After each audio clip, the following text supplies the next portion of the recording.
করে। এইভাবে সে অগণিত গ্রাহকের, লক্ষ লক্ষ গ্রাহকের কোটি কোটি টাকা সে তার বিভিন্ন মন্ত্রণালয়ের মাধ্যমে কুক্ষিগত করে সেই টাকা আত্মসাতের পর্যায়ে নিয়ে গেছে। যেই টাকা গেটওয়েতে ছিল ভাবে গ্রাহকের অ্যাকাউন্টেই চলে যাওয়ার কথা ছিল, কিন্তু সেখান থেকে সে টাকা পাওনা পরিশোধ করতেছে না। তো আমি বলতে চাই, স্বৈরাচারী সরকার আপনার ঊর্ধ্বে ছিল না, অনেক বিশাল অধিকারী ছিল, ক্ষমতার অধিকারী ছিল।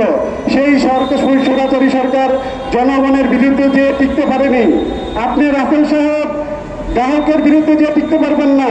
আপনি ব্যবসা পরিচালনা করে যাচ্ছেন লুকোচুরি করে, মানুষের আড়ালে থেকে, জনগণের আড়ালে থেকে, গ্রাহকের আড়ালে থেকে আপনি ব্যবসা পরিচালনা করে যাচ্ছেন।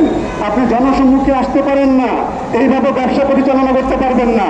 আপনি গ্রাহকের বিরুদ্ধে যে আপনি ব্যবসা প্রতিষ্ঠিত করতে পারবেন না।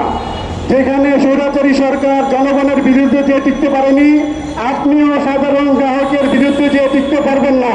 সুতরাং আপনি আমাদের সাধারণ গ্রাহকের টাকা পরিশোধের যথাযথ ব্যবস্থা গ্রহণ করেন, তা না হলে আপনিও পালানোর সুযোগ পাবেন না।